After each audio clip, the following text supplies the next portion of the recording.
शिक्षार्थियों, प्रयोग संख्या 15 पर आज हम बात करेंगे उदर समूह के आसनों का अभ्यास। हमारा उद्देश्य है उदर समूह के आसनों का पूरा अभ्यास करने के पश्चात हम इनका अभ्यास करना जान पाएंगे, उन्हें प्रदर्शित करने की निपुणता प्राप्त करने में सक्षम होंगे। जैसा कि आप जानते हैं, योगाभ्यास सुबह प्रातःकालीन समय में करना बहुत अच्छा रहता है और खुले स्थान पर पार्क में, और हवा एकदम ठंडी ठंडी बहती अच्छी लगती है, तो वही समय हमारा वैसे ब्रह्म मुहूर्त काल सबसे ज़्यादा शुभ माना जाता है योगाभ्यासियों के लिए, तो हम कर सकते हैं। सबसे पहले हम अपने जो हमारे वस्त्र हैं, हमारी जो परिधान हैं योग की, उस पर भी ध्यान देंगे। तो हम आपको पहले भी बता चुके हैं कि आरामदायक ढीले वस्त्र हों, सूते कपड़े पहने जाएं तो ज़्यादा अच्छे रहते हैं। साथ में अभ्यास करने से पहले विशेष ध्यान रखें, पेन, पेंसिल, कलाई में बंधी घड़ी, बेल्ट, आभूषण सभी सामान बाहर निकाल दें। आइए हम सबसे पहले उत्तान पादासन करेंगे। दंडासन की स्थिति में हम बैठे हैं। दंडासन से सबसे पहले हम शवासन में आते हैं। शवासन में आते हुए शवासन की स्थिति, दोनों पैर खुले हुए, दोनों हाथ आसमान की ओर।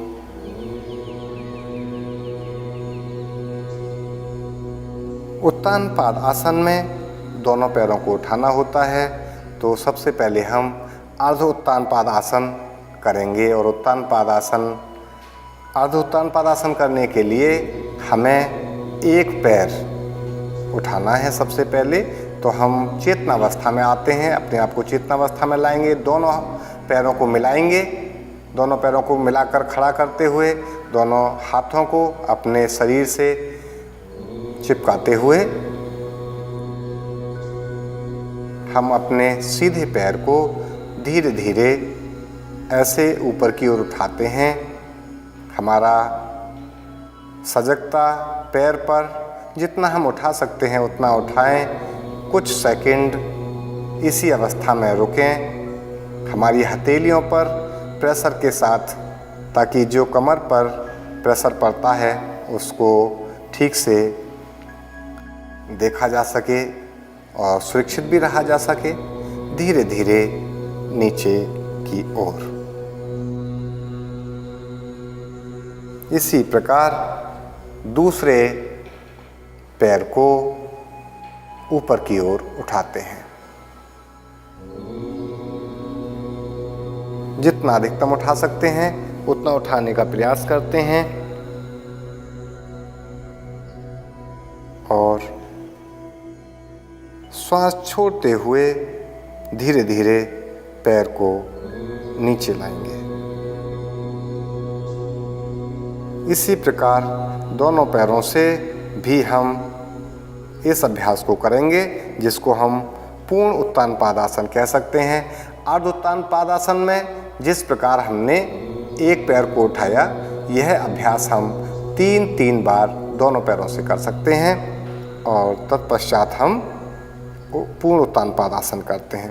पूर्ण उत्तान पादासन के लिए दोनों पैर धीरे धीरे उठाते हुए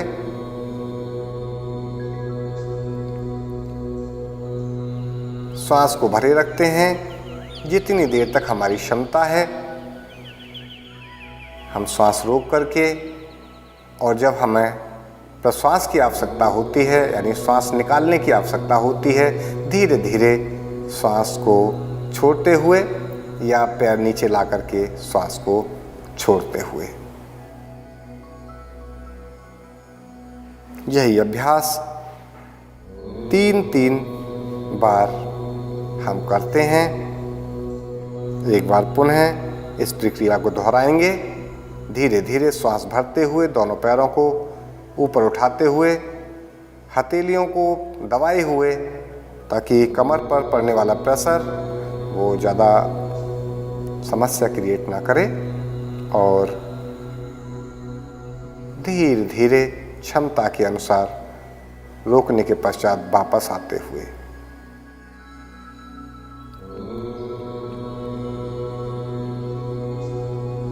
शवासन में आ जाएं।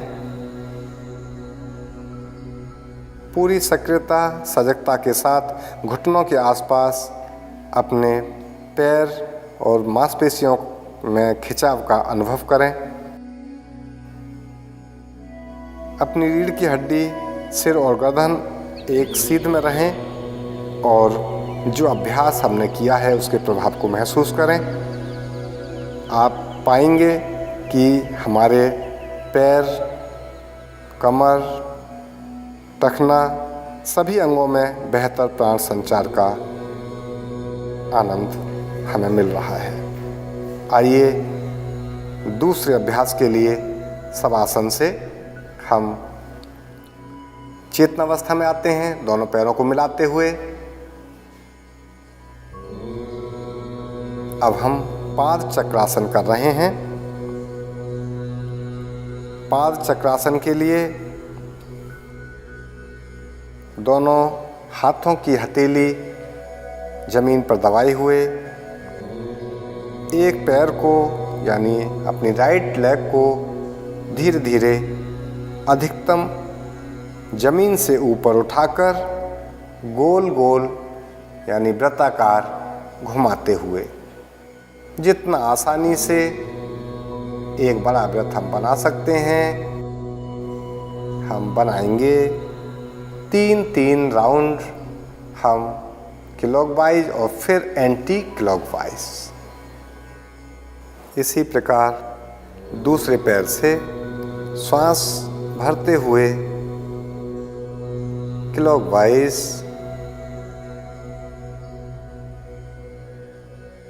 3 बार इस अभ्यास को करते हैं।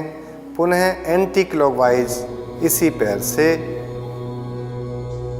श्वास भरते हुए ऊपर, श्वास भरते हुए नीचे की तरफ, वापस धीरे धीरे अपने विश्राम की अवस्था में। शवासन की स्थिति, इस अभ्यास में भी हमारी सजगता हमारे पैर की मांसपेशियों पर और पूरी सजगता के साथ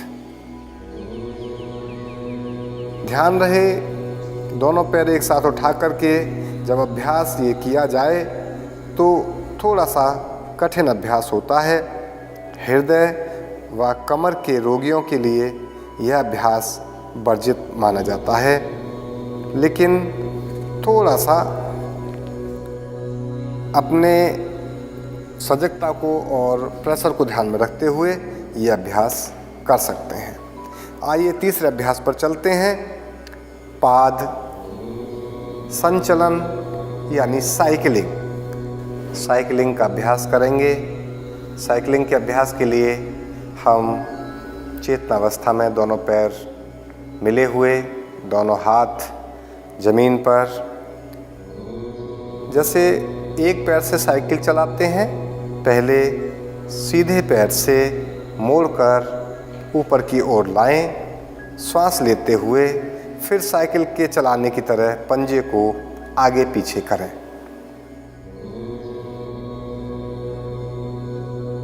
तीन बार इसको हम करते हैं। अब दूसरे पैर को भी इसी प्रकार मोड़कर साइकिलिंग की ये अवस्था। अब हम दोनों पैरों को इसी प्रकार मोड़कर घुटनों से खड़ा करते हुए अपनी चेस्ट की ओर लाते हुए और दोनों पैरों से साइकिलिंग करते हुए, एक पैर पहले आगे फिर दूसरा पैर उसके पीछे, जैसे साइकिल चलाते हैं इसी तरह से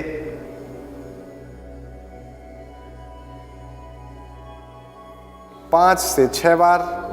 अब पुनः इसकी अपोजिट डायरेक्शन, साइकिलिंग में वापस अपोजिट डायरेक्शन में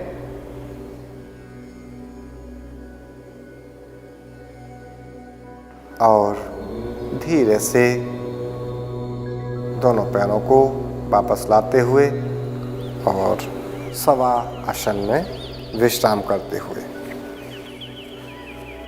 अब हम पवन मुक्त आसन करते हैं। पवन मुक्त आसन के लिए शवासन से सबसे पहले चेतनावस्था में आते हुए दोनों पैर एक दूसरे से मिलाकर खड़े करते हुए दोनों हाथों को पास ले जाकर हथेली हमारी जमीन पर, फर्श पर। पवन मुक्त आसन के लिए सबसे पहले अपने दोनों घुटनों को उठाकर मोड़िए। अपने वक्ष स्थल की ओर लाते हुए दोनों घुटनों को हथेलियों के द्वारा फंसाकर श्वास भरकर श्वास धीरे धीरे छोड़ते हुए और घुटनों को अपने नाक के पास लाते हुए सर उठाकर और घुटनों से नाक को लगाने का प्रयास करते हुए धीरे धीरे वापस आते हुए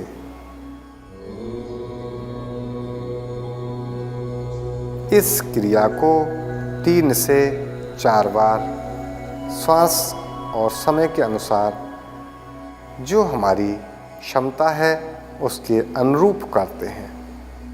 थोड़ी देर शवासन में विश्राम करते हैं। यहीं से हम अगले उद्राकर्षण आसन में आते हैं। उद्राकर्षण आसन के लिए फिर एक बार चेतनावस्था, दोनों पैरों को आपस में मिलाकर दोनों हाथों को हथेलियां जमीन पर, फर्श पर, यहाँ से अपने दोनों घुटनों को ऊपर की ओर लाकर मोड़ते हुए दोनों हाथों की हथेलियां हमारे सर के नीचे लगाते हुए ध्यान रहे कि जब हमारे पैर राइट डायरेक्शन में होंगे तो हमारा सर मुख का लेफ्ट की साइड और जब पैर हमारे लेफ्ट साइड हों तो हमारा सिर राइट साइड। चलिए इस अभ्यास को करते हैं। हमारे दोनों पैर जिस दिशा में जा रहे हैं उसके अपोजिट डायरेक्शन में हमारा सिर। यहाँ आप महसूस करेंगे कि हमारी जो कमर की मसल्स हैं, मांसपेशियाँ हैं, उन पर काफ़ी प्रभाव पड़ रहा है। पुनः दूसरी दिशा में घुटनों को इसी तरह से ऊपर उठाए हुए और सिर उसकी अपोजिट डायरेक्शन में। मुद्राकर्षण की स्थिति। इसी प्रकार इस अभ्यास को 3 से 4 बार करते हैं। अभ्यास के पश्चात धीरे धीरे शवासन में आते हुए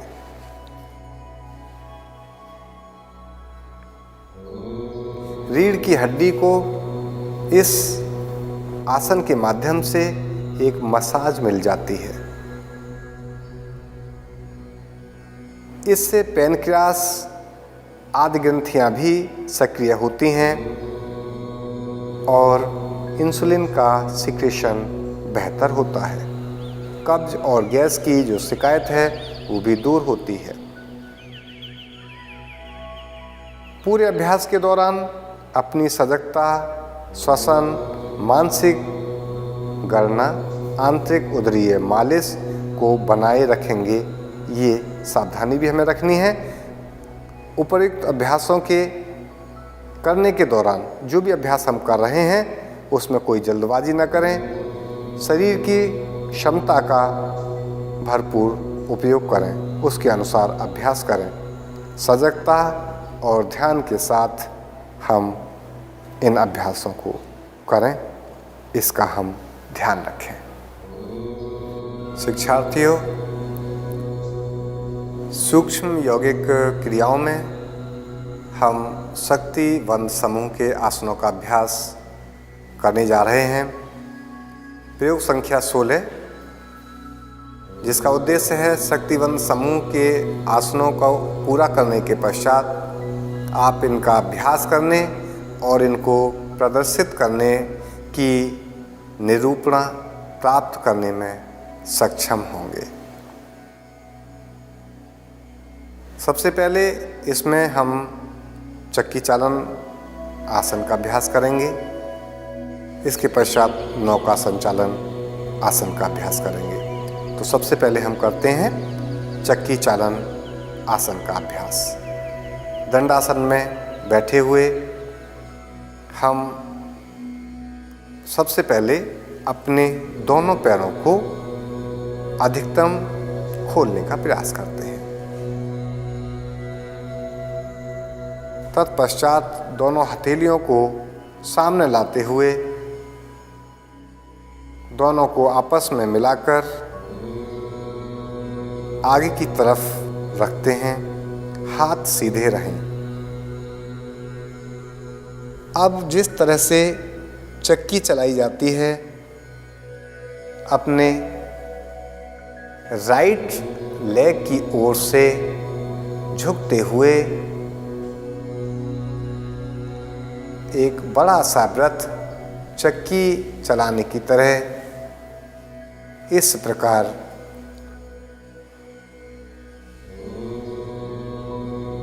3 से 4-5 बार हम इस तरह का अभ्यास करते हैं और तत्पश्चात यहीं से इसकी अपोजिट डायरेक्शन में चक्की चालन का अभ्यास करते हैं।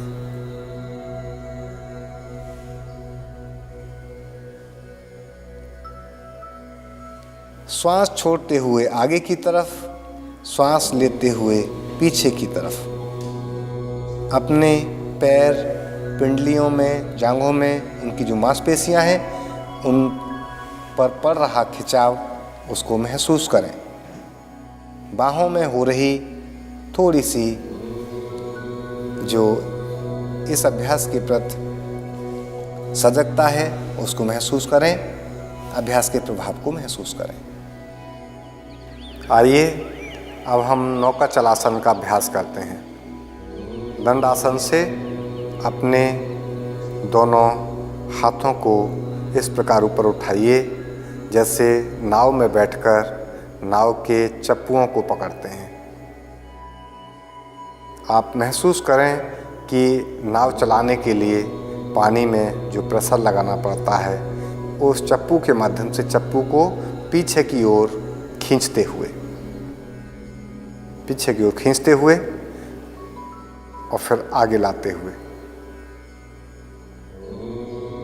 इस प्रकार आगे पीछे आपकी नाव चलने लगी। आगे पीछे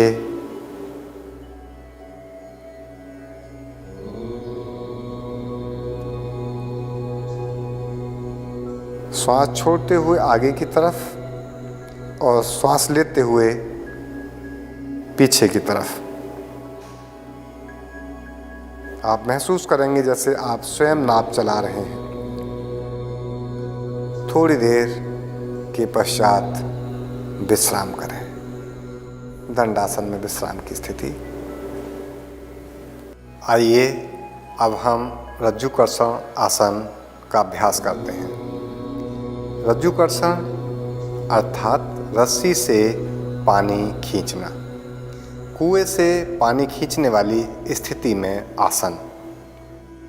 इसके लिए सबसे पहले हम अपने लेफ्ट पैर को आगे की ओर बढ़ाते हैं। घुटना थोड़ा सा मुड़ा हुआ आगे की ओर और अपने एक हाथ को ऊपर की ओर ले जाते हुए यहाँ ऐसे लगे कि आपने रस्सी को पकड़ लिया है और बाल्टी जो कुएं में पड़ी है रस्सी से बंधी, उस बाल्टी की रस्सी को आप जब नीचे की ओर खींचेंगे तो दूसरा हाथ स्वाभाविक रूप से रस्सी पकड़ने के लिए ऊपर जाएगा। हम बलपूर्वक श्वास छोड़ते हुए नीचे की तरफ, श्वास भरते हुए ऊपर की तरफ रस्सी पकड़ करके नीचे की ओर खींचते हुए इस अभ्यास को दूसरे पैर से भी इसी प्रकार करते हुए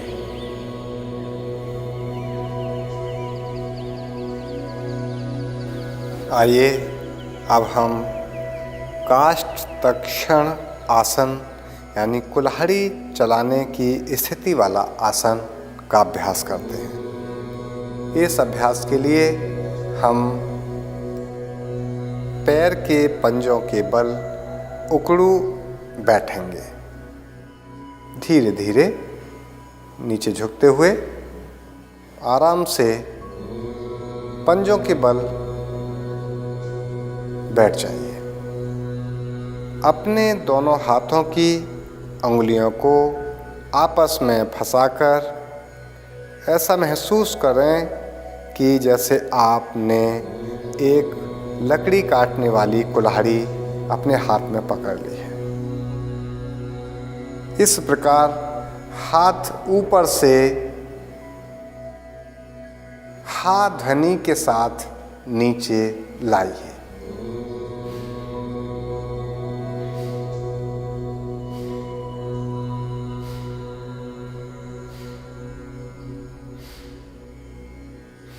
नीचे भी देखते हुए अपने लक्ष्य को श्वास छोड़ते हुए अंदर के सारे आक्रोश बाहर निकल रहे हैं, इसी भावना के साथ इस अभ्यास को 5 से 10 बार कीजिए।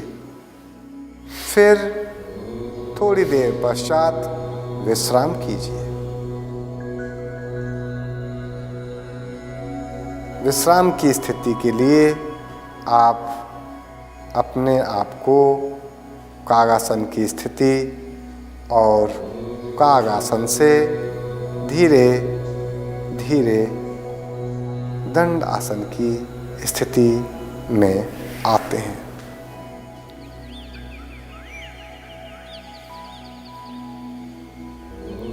यह अभ्यास तनाव और तनाव जनित रोगों के लिए प्रभावकारी है, साथ ही अवसाद के रोगियों के लिए प्रभावकारी है।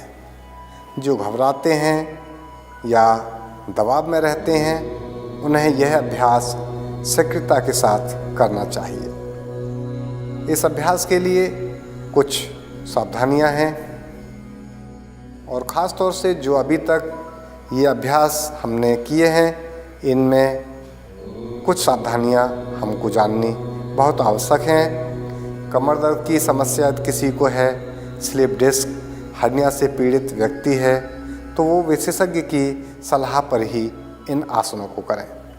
गर्भावस्था के अंतिम दिनों के दौरान इस आसन समूह को बिल्कुल ना करें। उपर्युक्त आसन जिनकी हमने अभी आपसे बातचीत की, इन आसनों को जल्दबाजी में बिल्कुल ना करें। शरीर की क्षमता के अनुसार अभ्यास करें। अभ्यासों के दौरान पूर्ण सजगता और ध्यान आसनों पर रहे।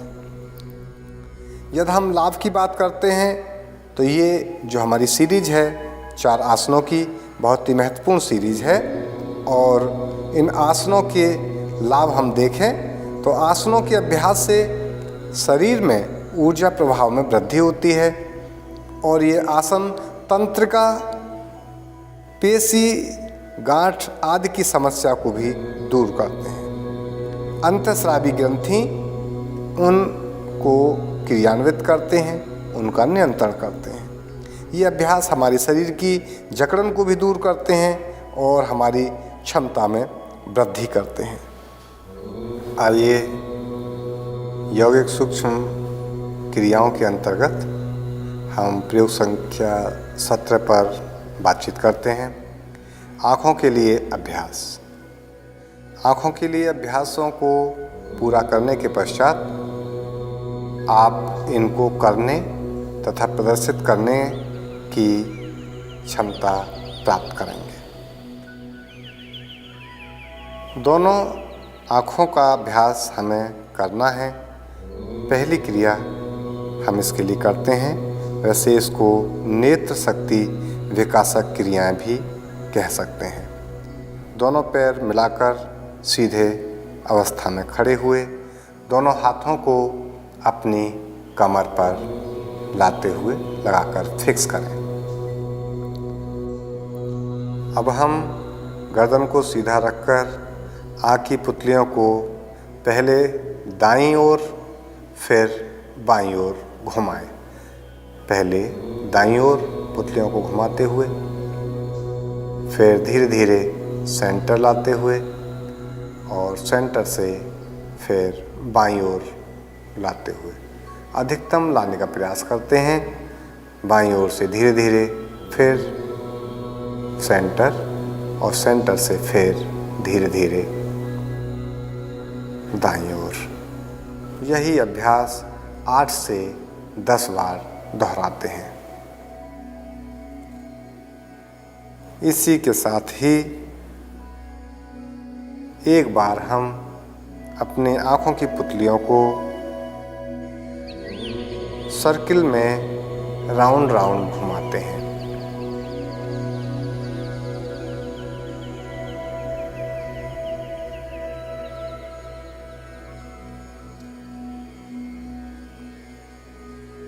एक बार जिस तरह से घुमा रहे हैं उसकी अपोजिट डायरेक्शन में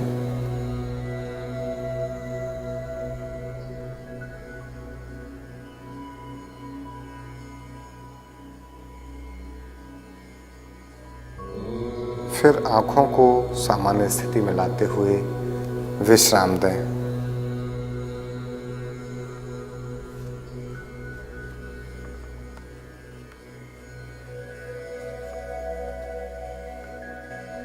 लाभ की हम बात करें तो आँख की सभी विकृतियाँ दूर होती हैं, दृष्टि तीव्र होती है।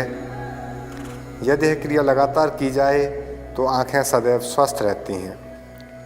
आँखों के अन्य विकार जैसे आँखों से पानी आना, जलन होना, खुजली एवं आँखों की थकावट सब दूर होती है। लेंस की पावर भी कम होती है।